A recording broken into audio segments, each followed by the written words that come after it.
This is Assessment 2, Planning and Launching a Virtual Team for MGT584. So as mentioned before, there are 4 assessment items for this subject, and they all relate to how you work together in your team to develop your team presentation. So the first one, you're completing your work styles, which are either, drivers, pioneers, guardians, integrators, or whatever you decide. You might decide to use DISC or something like that. The second one is this one, which is launching a virtual team, and it's due on the 14th of August. Now, it's worth 30%. And so it's a very important piece of work, and it will be how you notice the theory that you're learning about planning and launching your team, but how you're noticing that panning out also in the establishment of your group. So let's keep going. So it's due on the 14th of August. It is 2,500 words, and please submit through East as a Word document. So it's an individual piece of work, okay? It's not a collective piece of work. This is what you're writing yourself, which deals with the early stages of your developing virtual team and focuses your attention to relevant theory to help interpret and shape your interactions. So it's designed to provide you with a strong theoretical foundation to help you design, launch, and build your virtual team. It's really important that you also look at the resources that will guide you to prepare your report and executive summary under the Assessment 2 link on the Interact 2 site.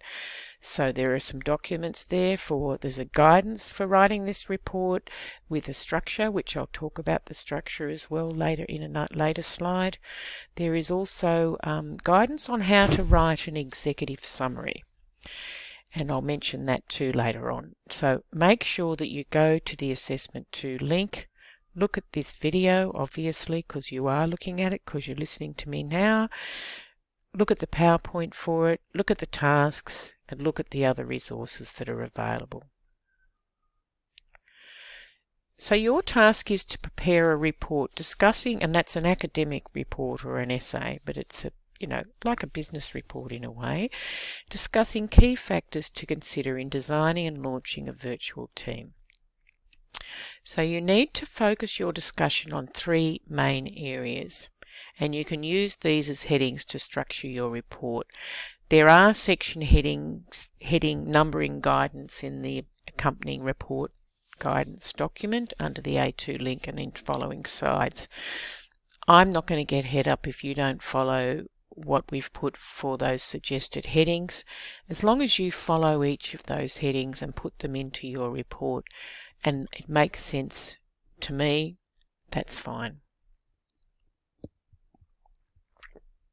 So the first area that I want you to focus on and to discuss, so this is these 3 areas are the guts of your report. They're the core of it.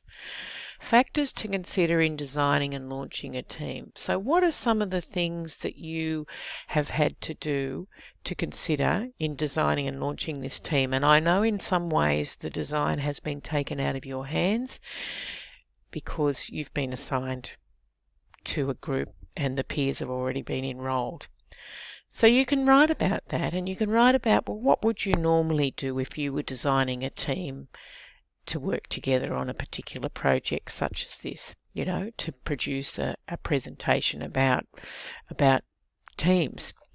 How would you go about that design? And using theory, of course. And how would you go about, after you designed it, how would you go about actually the initial engagements of launching that team? What would you use? What technologies would you use? What approaches would you use? Communication, etc., etc. The roles and responsibilities of team members, and this is where you'll get into looking at, the task-oriented roles, the relationship-oriented roles, which quite often roll back to your work styles as well. And they will also relate to when you first form as a team, how you notice people are taking on roles and responsibilities, but also looking at this as a leadership subject where we're looking at collective and collaborative efforts. So there's not going to be one leader. This isn't an hierarchical approach to leadership, and it's not a hierarchical approach to leading teams. This is where the load is shared. So, for sharing the facilitation baton, as I say, passing that baton around. So for each meeting you have another somebody else. So you rotate that around, you rotate the agenda setting, the note taking, all of those sorts of things. But actually noticing the roles and responsibilities that are required when you're making up a team. And then the factors that influence collaboration and collective effort in teams. So sometimes our old ways of doing get in our way. So we might be used to working in an hierarchical structure, a very formal, very structured way, where you've got your followers and you've got the leader of the team, and the leader makes all of the decisions. Think outside that. Think about, and there's readings in your subject, there's information from Calder Nash et al. About that collective effort in teams as well. So, and for some of you who've already done some leadership subjects, and I know there are quite a few of you studying this session who have, what are some of those factors that influence collaboration? So, there's relational factors, there's how you actually listen more and speak less. So there's the listening skills, there's the facilitation skills where you actually have open questions, open curious questions. You don't jump in all the time, you let go of ego. There's a whole range of things that influence a collective effort in teams. And if you have ideas, you can share those in your team too. Although this is an individual effort, it's really good for you when you come together to discuss these three factors, to actually share what you're noticing, to share your observations, to actually look at, well, how do I actually respond to this assessment as well? Because in responding to it, you are finding out more information as well about yourself, about how you lead teams, and about how you can actually be a really good and a really effective team in this subject, but beyond that. So in your discussion of each of these areas above, you should comment on how these issues were addressed in your own virtual team. So that's really important. So address these issues, talk about them. What worked well and what proved to be challenging. Really look at what was challenging. Don't think, oh, our team's great, they're fantastic, it's a joy to be with them, it's fabulous, blah, blah, blah. For every team, there are challenges. Even if you come together in a team where you feel like you're in the sweet spot. I'm in a team of facilitators for climate action, and we all really get each other. But there are sometimes some challenges because we are remote, so we have to use Zoom. There are challenges in listening more, and speaking less. For all of us, because we all come with quite a lot of knowledge of facilitation, but also of climate change and climate action. And so it's about being respectful of each other. Some of the challenges are technology, using Google Docs and other things like that. So there's a whole range of things that can be challenging. Sometimes your ego can be triggered and somebody will say something and you think, oh, I don't agree with that. Forget about that.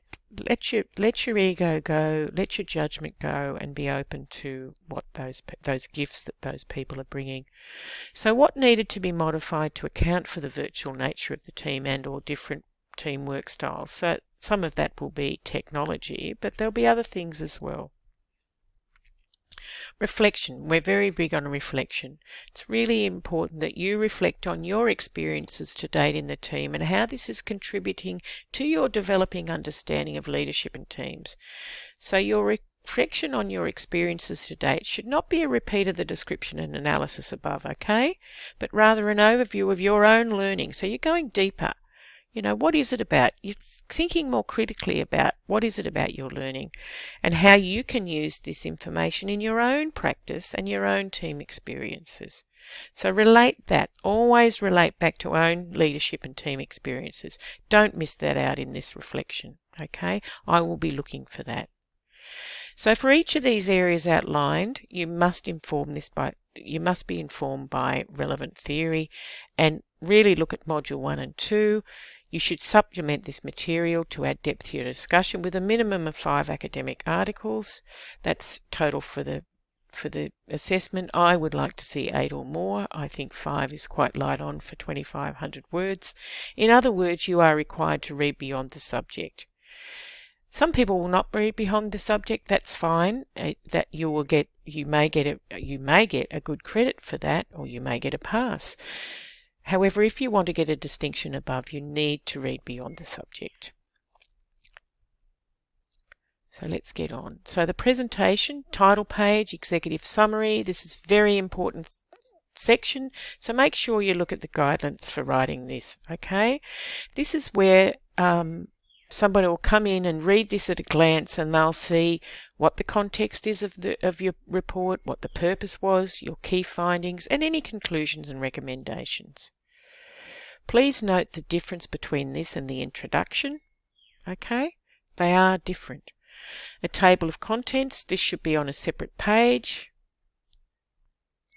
The introduction, approximately 150 words for this. So this sets the scene for the report, and in this case your introduction should be a brief background including some details of your team, the purpose of your report, and a brief outline of what will be covered in your report. So this doesn't include findings and it doesn't include recommendations. It's kind of like a blueprint for what's going to be in the report.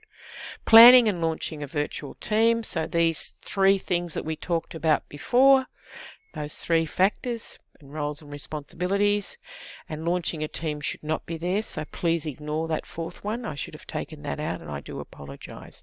That was in the former one and it did not work in former assessment. You may want to use tables within this section to concisely convey information and illustrate particular issues. So you can use tables as well. And then your personal reflection at the end, as I said. So this can also serve as a conclusion and speak in the first person, okay? Always important to write in the first person because this is about your leadership and your leadership practice. And then a reference list. So the marking criteria, always look to the marking criteria because I will mark to this. So the discussion of the factors considered in the preparation and launching, so you will discuss those. Look down at how I will assess that and how you will get a distinction or a high distinction if you're aiming for that. If you're just aiming for credits, that is good. So solid discussion of those factors with some theory is very important. The critical evaluation of activity in the virtual team and discussion of modifications needed for the virtual team. So really critically evaluate what's going on. You know, what are you noticing about the observations and what does that say to you at a deeper level and how does that relate to theory?